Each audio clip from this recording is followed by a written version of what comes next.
चलिए ठीक है। जो भी साथी जुड़ चुके हैं इस लाइव वीडियो को ज़्यादा से ज़्यादा शेयर कर दें, ताकि हमारे DLED 19 बैच के हर प्रशिक्षु साथी तक आवाज़ पहुंच सके। जुड़ जाइए, हम चाहते हैं कि आप लोग जल्द से जल्द जुड़ जाएं, ताकि सभी को एक साथ बताया जा सके। आज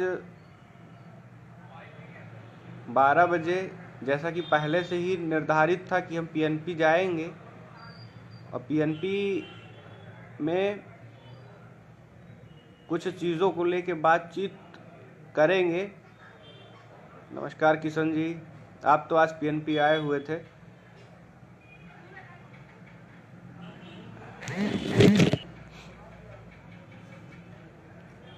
PNP में आज प्रशिक्षुओं को किसी धरने के उद्देश्य से या किसी अन्य उद्देश्य से नहीं बुलाया गया था, फिर भी हमारे कुछ प्रशिक्षु साथी वहां 19 बैच के पहुंचे हुए थे। बैक प्रशिक्षु साथी थे वे, जिनका बैक लगा हुआ था, वो सभी साथी पहुंचे हुए थे।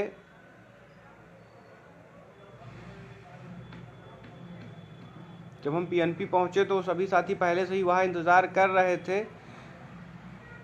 हम जब उनसे मिले, उन्होंने जिस तरह से अपनी समस्याएं बताई, वो समस्याएं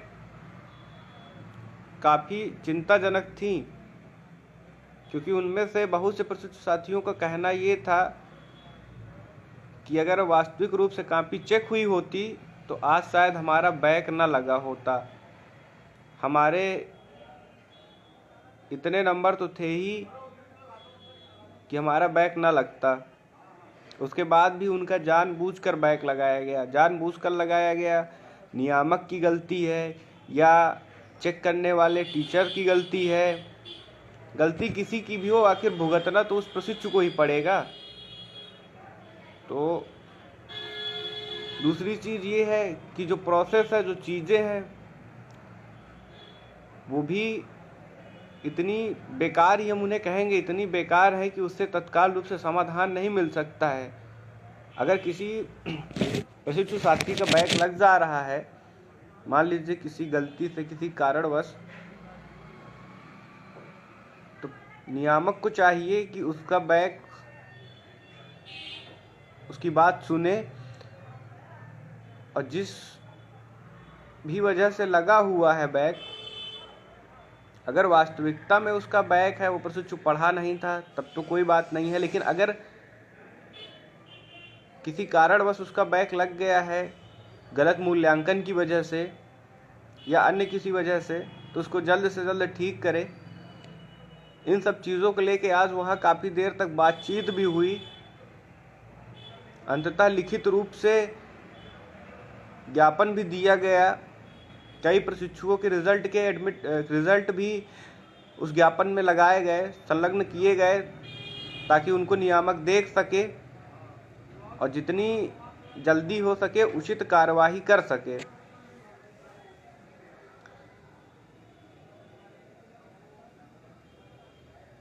बैक वाले प्रशिक्षु साथी परेशान ना हो, उनके लिए जितना भी संघर्ष करना पड़ेगा, संगठन का संघर्ष करेगा, हम संघर्ष करेंगे। लेकिन एक चीज़ यही है कि आप लोगों को आगे आना पड़ेगा, आप लोगों के यहाँ PNP आना पड़ेगा, तभी जीत सुनिश्चित होगी। जीत आपके मन के मुताबिक होगी। अगर यहाँ नहीं आए तो हमारे द्वारा जितनी चीज़ें की जा सकती हैं उतनी तो हम करेंगे ही।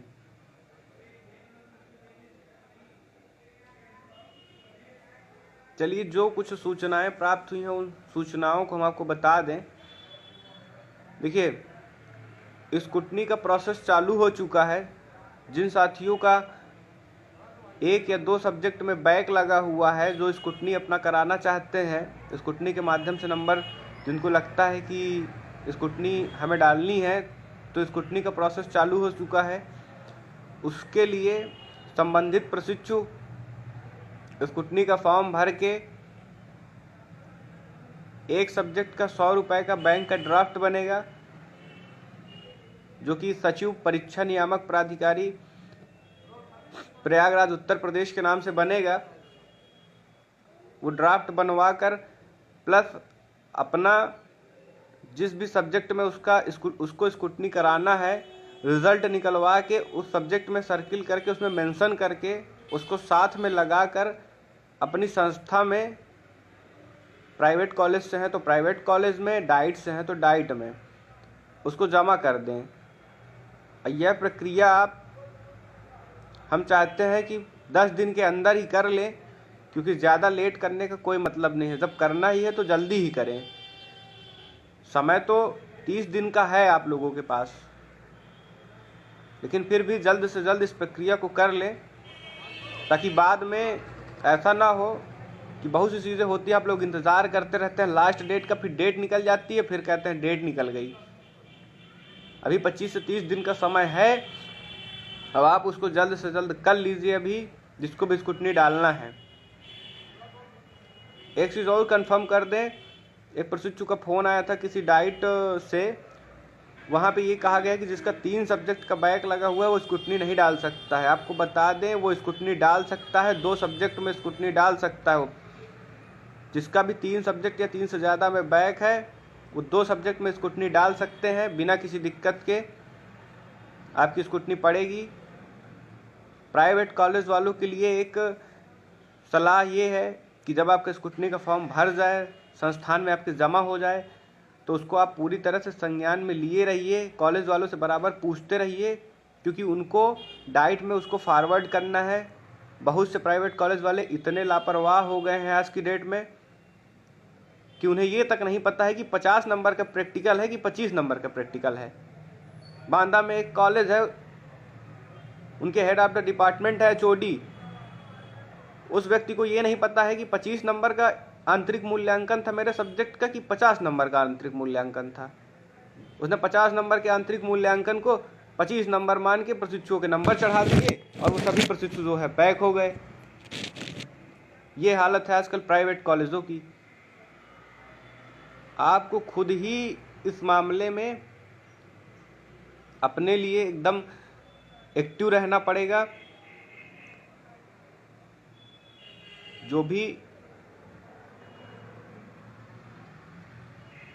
नहीं राजन जी, स्क्रूटनी में क्या होगा कि आपका पुनः मूल्यांकन नहीं होता है। स्क्रूटनी में सिर्फ आपकी रिकाउंटिंग होती है नंबरों की। अगर किसी प्रकार से कहीं कोई नंबर छूट गया है जो कि नहीं जुड़ा है, तो ये चीज़ें स्क्रूटनी में होती है, बाकी उसका मूल्यांकन नहीं होता है कॉपी का। अगर आपको कॉपी का अगर आपको पुनः मूल्यांकन कराना है तो मूल्यांकन के लिए आप RTI का सहारा ले सकते हैं। RTI फाइल करने के बाद कोर्ट के माध्यम से जितना जल्दी हो सके आप PNP में आकर स्वयं आपके सामने वो कॉपी चेक की जाएगी, तो RTI का सहारा आप ले सकते हैं अगर आप अपनी कॉपी का पुनः मूल्यांकन कराना चाहते हैं तो। लेकिन यही कहेंगे, पुनः मूल्यांकन तभी कराइए जब एकदम सुनिश्चित होइए कि हमारे जितने नंबर आए हैं उससे कहीं ज़्यादा नंबर आने चाहिए थे। तो आप निश्चित रूप से RTI का सहारा लीजिए और कॉपी का पुनः मूल्यांकन कराइए।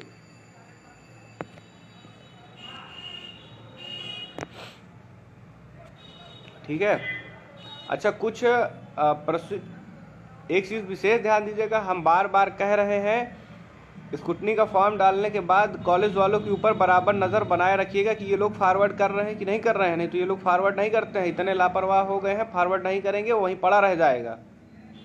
ध्यान दीजिएगा इस चीज़ को, फॉरवर्ड करवा के किसी भी तरह से डाइट तक पहुंचाइएगा उसे, ताकि आपका सही तरह से प्रोसेस हो सके। स्क्रूटनी की प्रक्रिया ज़्यादा से ज़्यादा 2 महीने 2.5 महीने में पूर्ण हो जाएगी। जो भी रिजल्ट होगा वो आ जाएगा। अब बैक से जुड़ा ही प्रथम सेमेस्टर का जो एक मुद्दा है, प्रथम सेमेस्टर रिजल्ट और प्रथम सेमेस्टर में अगर द्वितीय सेमेस्टर में किसी का बैक लगा है तो क्या उसे सभी सब्जेक्ट के पेपर देने होंगे या उसे एक सब्जेक्ट का पेपर देना होगा? ये जो आप लोगों के क्वेश्चन हैं इस समय सोशल मीडिया में पूरी तरह से चल रहे हैं, उन पे अभी मैं आपको बता दूं कि जो भी चीज़ें सोशल मीडिया में आ रही हैं वो सारी चीज़ें सिर्फ और सिर्फ अफवाह मात्र है। इस पर किसी भी प्रकार का कोई भी डिसीजन अभी नियामक द्वारा नहीं लिया गया है। 19 बैच के लिए प्रथम सेमेस्टर को लेके किसी भी तरह का कोई भी डिसीजन अभी नहीं लिया गया है। प्रथम सेमेस्टर का रिजल्ट भी अभी नहीं आने वाला है। प्रथम सेमेस्टर का रिजल्ट कुछ दिनों बाद पीएनपी में मीटिंग होगी, मीटिंग में डिसीजन लिया जाएगा, डिसीजन लेने के बाद ही प्रथम सेमेस्टर का रिजल्ट बनेगा, फीडिंग होगी और अपलोड किया जाएगा। प्रथम सेमेस्टर में 2 कंडीशन है रिजल्ट बनने की। पहली यही है कि जो हमारे 18 बैच के अग्रज भाइयों के साथ हुआ है, अगर किसी का भी एक भी सब्जेक्ट में बैक था तो उसका 3rd प्रमोट कैंसिल किया गया है। पूरे सब्जेक्ट के उनको पेपर देने पड़े हैं, क्योंकि हमारा भी प्रमोट का आधार द्वितीय सेमेस्टर है। अगर द्वितीय सेमेस्टर में एक भी सब्जेक्ट में बैक लगता है तो हमें फर्स्ट के पूरे के पेपर देने पड़ सकते हैं, लेकिन अभी इस पर मीटिंग होना बाकी है। अभी कोई लिखित आदेश नहीं आया है और ना ही इस बारे में नियामक में कोई बातचीत चल रही है। वहाँ जब इसके पहले भी जब हम गए थे तब भी वहाँ हमारे द्वारा सिर्फ यही कहा जा रहा है और यही बात बार बार रखी जा रही है कि अगर निर्णय लिया जाए तो निर्णय ये लिया जाए कि द्वितीय सेमेस्टर में अगर किसी का एक भी सब्जेक्ट में बैक है, अगर आप उसको फर्स्ट सेमेस्टर में प्रमोट कैंसिल भी करना चाहते हैं तो उससे उसी सब्जेक्ट का एग्ज़ाम लीजिए। लेकिन उसमें भी बहुत सी दिक्कतें हैं जो सामने आई। अब देखिए नियामक पे क्या निर्णय लेता है। फिलहाल अभी इस पे कोई निर्णय नहीं आया है। जितनी भी चीज़ें सोशल मीडिया में है टोटल अफवाह है, लिखित रूप से कुछ भी नहीं है और ना ही इस पे कोई बातचीत हुई है। प्रथम सेमेस्टर का रिजल्ट 10 फरवरी के बाद ही आएगा, उसके पहले नहीं आएगा। 10 फरवरी के आसपास या उसी के 5 दिन 10 दिन आगे पीछे आप आगे ही मान के चलिए मीटिंग होगी। मीटिंग होने के बाद ये डिसीजन होगा और फिर रिजल्ट आएगा 10 फरवरी के आसपास। तो अब इस चीज़ को लेके आप थोड़ा धैर्य बनाए रखिए। बाकी फिर यही कहेंगे फर्स्ट सेमेस्टर के रिजल्ट को लेके जल्दीबाजी मत कीजिए। जो लोग एकदम पास हैं उनका तो ठीक है, लेकिन जो लोग बैक लगे हुए हैं आप उन लोगों से पूछिए उनको कितनी दिक्कत होने वाली है। ठीक है, तो जल्दीबाजी मत कीजिए।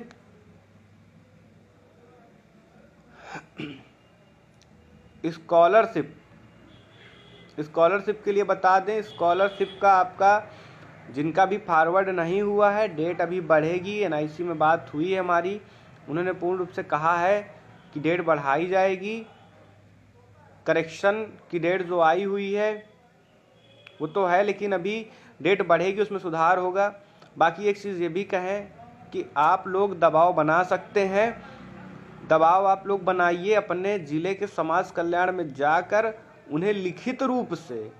ज़रूरी नहीं है कि आप संगठन के पदाधिकारी हों, आप एक आम प्रशिक्षु हैं, अपने अधिकार की मांग के लिए वहाँ जा रहे हैं। लिखित रूप से कंप्लेन दीजिए, अपनी समस्या लिखिए, उस पर जो डॉक्यूमेंट्स है वो लगाइए और वहाँ ज्ञापन के तौर पे उसे सबमिट करिए ताकि वो फॉरवर्ड हो सके एनआईसी को। जितने ज़्यादा से ज़्यादा जिलों से ज्ञापन फॉरवर्ड हो जाएगा उतनी जल्दी वहाँ से कार्रवाई हो जाएगी। नहीं तो ये सरकारी काम है, कभी भी अपनी बात से बदल जाते हैं, कोई भरोसा नहीं होता है इनका। जिस भी डाइट में भी फॉरवर्ड नहीं हुआ, अभी डेट बढ़ेगी, हम आपको बता रहे हैं डेट बढ़ेगी फॉरवर्ड करने की, आप लोग परेशान मत होइए, डेट बढ़ेगी। लेकिन अगर आप जल्दी से जल्दी करवाना चाहते हैं तो एक यही चीज़ है कि हर डाइट में ज्ञापन दीजिए। लखनऊ के जो प्रशिक्षु हैं वो लोग विशेष ध्यान दें। किसी कारणवश हम अभी लखनऊ नहीं जा पा रहे हैं तो वो लोग लखनऊ एनआईसी पहुंचकर इस चीज़ को रखें वहाँ सबके सामने, ताकि सभी प्रशिक्षुओं का हित हो सके।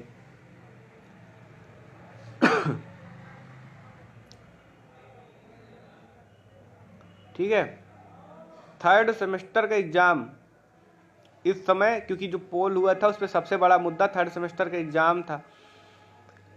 इंटर्नशिप चालू हो रही है, ज़्यादा से ज़्यादा 3 से 4 दिन 5 दिन के अंदर इंटर्नशिप लगना शुरू हो जाएगी हर ज़िले में। जिस जिले में अगर नहीं लग रही है तो उस जिलों के प्रशिक्षुओं की ये जिम्मेदारी है कि आप अपने डाइट में जाएं, इंटर्नशिप लगवाएं, क्योंकि इंटर्नशिप जितना जल्दी पूर्ण होगी, थर्ड सेमेस्टर का एग्जाम उतना जल्दी होगा। थर्ड सेमेस्टर के एग्जाम के लिए अभी तो फिलहाल पीएनपी में, नियामक में कोई भी ऐसा कहिए कि ऐसा लगता है उन्हें सेमेस्टर एग्जाम कराना ही नहीं है। एकदम शांत बैठे हुए हैं, ना कोई मतलब ना कुछ। वहाँ पूछे, जवाब यही आया कि 6 फरवरी होने दीजिए, उसके बाद बताएंगे। ठीक है, तो ठीक है, 6 फरवरी भी हो जाएगी, बहुत दिन नहीं है 6 फरवरी को। 6 फरवरी के बाद वो जवाब देंगे। अगर अभी जवाब नहीं दे रहे हैं तो 6 फरवरी के बाद जवाब देंगे।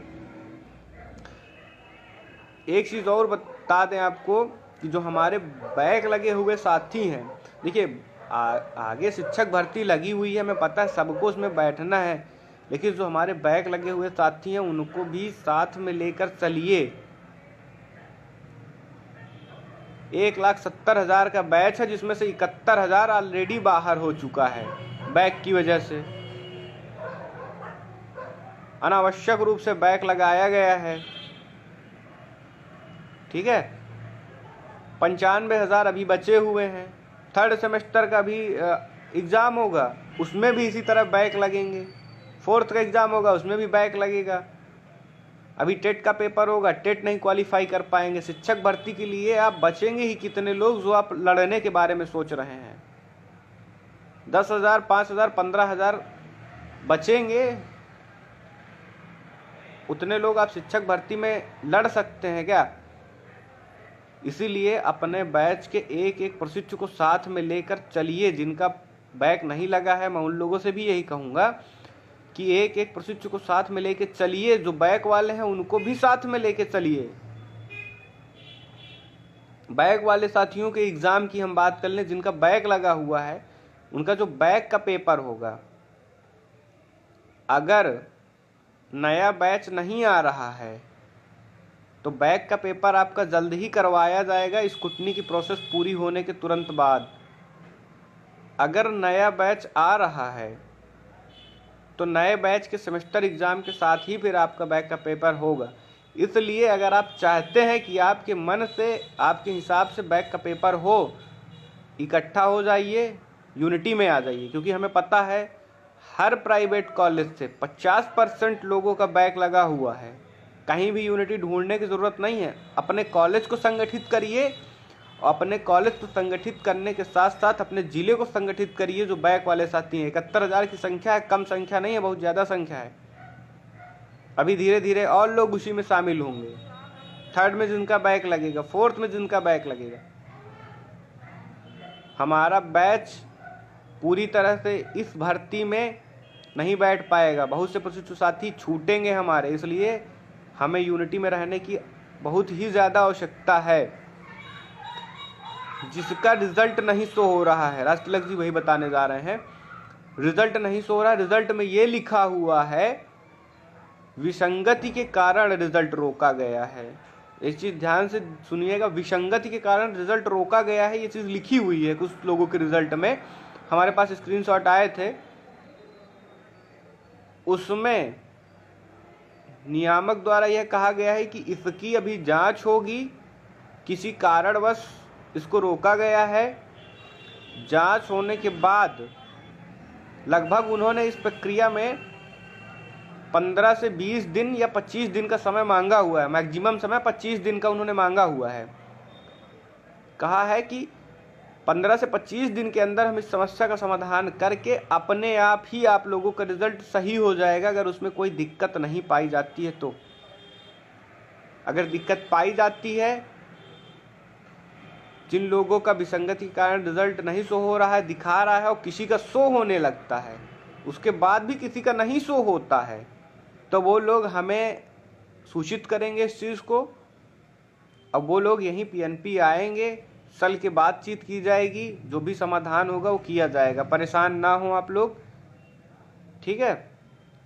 इस चीज़ को ध्यान दीजिएगा। जो विसंगति के कारण वाला जो मैटर है, ये अपने आप सही होगा आपका, बस समय इसमें थोड़ा ज़्यादा लगेगा। 20 से 25 दिन का हम मैक्सिमम समय हमेशा पीएनपी का मान के चलते हैं, तो 25 दिन उन्होंने कहा है, तो 25 दिन तक आपको थोड़ा इंतज़ार करना पड़ेगा।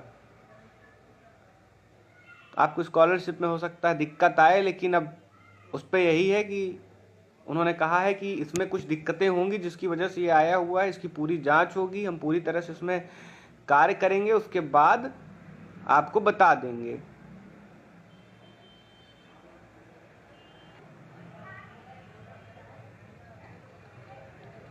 स्कूटनी का मैटर आपको बता दें, ठीक है। स्कूटनी में अगर आप लोग चाहते हैं कि ईमानदारी से कार्य हो, तो सभी लोग इकट्ठा होइए किसी दिन और मांग रखिए कि स्कूटनी की कॉपी पीएनपी में चेक हो, नियामक में चेक हो। जब आप स्कूटनी की कॉपी नियामक में चेक होने की मांग करेंगे, तो नियामक जो एलिजिबल प्रवक्ता हैं उन्हें बुलाकर यहाँ कॉपियों का रिकाउंटिंग और सही तरीके से चीज़ें होंगी। और अगर इस पे आवाज़ नहीं उठा पाए तो ये वहीं डाइट में ही होगा, और डाइट में जब पहली बार में ये सिचुएशन है, तो स्कूटनी में भी सिचुएशन इसी तरह की रहने वाली है। वैसे हमारे द्वारा आज ये कह दिया गया है कि स्कूटनी की कॉपियों का जो रिकाउंटिंग का मैटर है वो पीएनपी आए, नियामक आए। हम चाहते हैं कि यहीं पर हो, ताकि जो प्रशिक्षु वास्तव में पास हैं, नंबर में किसी का कुछ गड़बड़ है, वो सही हो सके।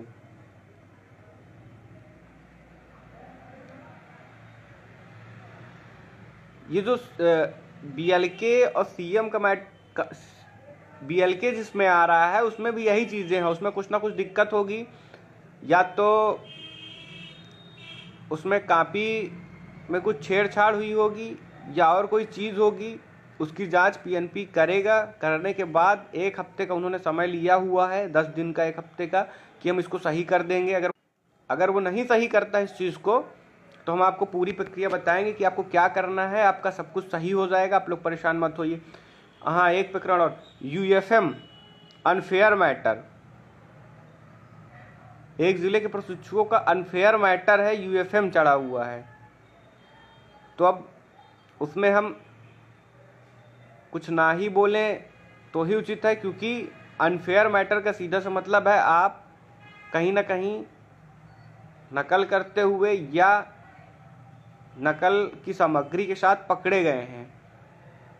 एडमिट कार्ड, वहाँ से कुछ प्रशिक्षुओं को फ़ोन आया था, उनके एडमिट कार्ड में कुछ समस्या थी। जब दूसरे जो पेपर मैथ का कैंसिल हुआ था, दूसरी बार मैथ का पेपर हुआ है, तो उसमें क्योंकि बहुत दिनों से एडमिट कार्ड पड़ा रहा होगा, तो लिख लेते हैं लोग। ये आशा नहीं थी कि मैथ का पेपर कैंसिल होगा। अब ये चीज़ थी, तो हो सकता है कि वो प्रशिक्षु एकदम निर्दोष हो, उनका गलत तरह से यूएफएम हो गया हो। लेकिन बात यही है कि अगर एडमिट कार्ड में दिक्कत थी, वहाँ से यूएफएम आया है, तो यहाँ नियामक में एक ही चीज़ कही गई है, अगर कुछ सेंटर के कुछ प्रशिक्षुओं की दिक्कत है, तो हम ये चीज़ बिल्कुल नहीं मानेंगे कि उन्होंने गलत नहीं किया है। या तो फिर आप लोग ये साबित कर दीजिए कि आपने गलत नहीं किया है, आपके पास कोई ऐसा सबूत हो, या सेंटर से आप लिखवा लें कि हम, तो सेंटर तो लिखेगा नहीं, क्योंकि उसने यूएफएम ऑलरेडी चढ़ाया हुआ, तो सेंटर नहीं लिखेगा। उसके लिए एक ही चीज़ नियामक ने बताई है कि आपको दोबारा से पेपर देना पड़ेगा।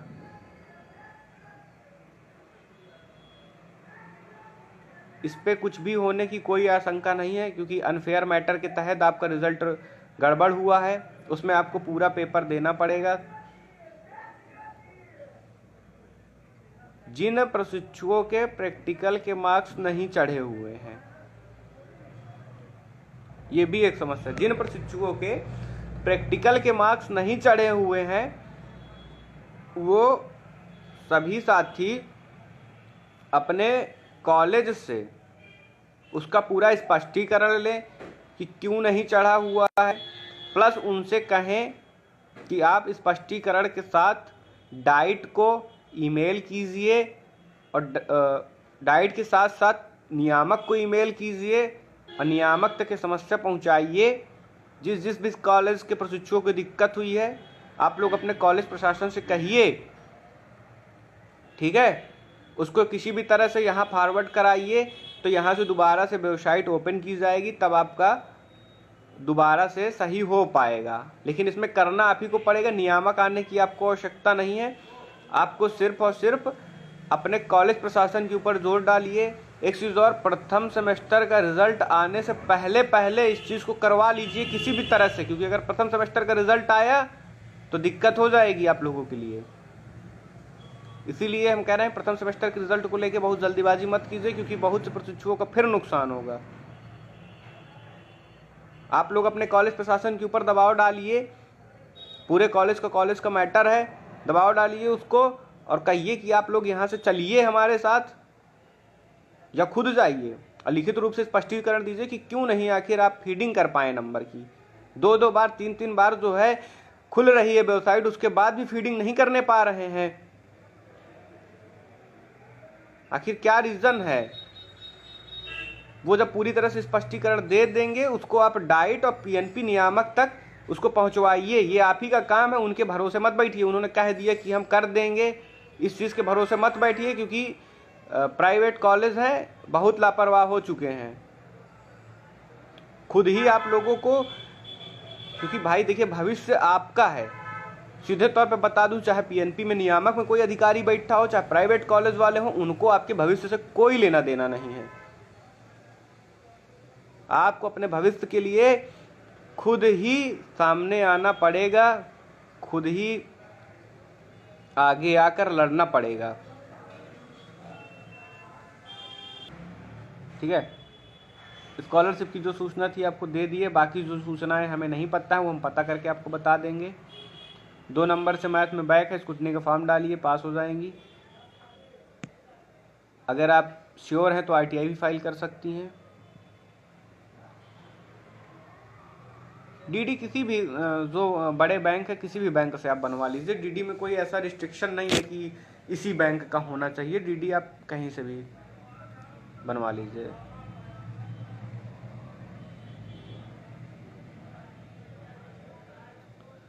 देखिए कुछ एक चीज़ और कहेंगे, देखिए ये हमारा निवेदन है सबसे, पूरे 19 बैच से जो भी प्रशिक्षु साथी हमें सुने, लास्ट में निवेदन ज़रूर सुन ले।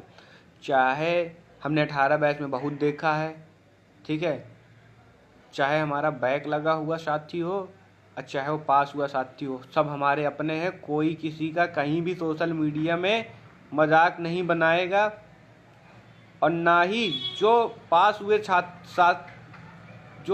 हुए प्रशिक्षु हैं वो ना ही बैक लगे हुए साथियों को पीछे छोड़ने की बात करेंगे, ना ही उनसे किसी भी प्रकार की बहस करेंगे। एक साथ मिलके जितना भी सहयोग हो सके उनका सहयोग करेंगे, और बैक लगे हुए साथी किसी भी तरह से जो भ्रष्ट साथी हैं उनको पीछे खींचने की कोशिश नहीं करेंगे, उनको और आगे बढ़ाने की कोशिश करेंगे, क्योंकि जितना आगे वो बढ़ेंगे और अगर ऊपर से वो सपोर्ट अपना करते रहे तो आप लोग भी उतनी जल्दी ही वहाँ तक पहुँचेंगे। ये निवेदन है हमारा। बिल्कुल भी सोशल मीडिया में हमें लड़ाई झगड़ा 19 बैच का नहीं दिखना चाहिए कहीं भी।